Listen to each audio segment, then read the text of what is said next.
on TLC's Clean Sweep as the project manager on the TV show.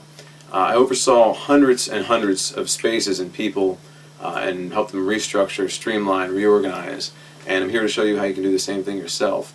A lot of people get intimidated by trying to reorganize, but what I learned was if you get in and start the project correctly and plan from the very beginning, demonstrate what you're going to do to yourself and stick to a committed, structured plan, it's actually not so hard.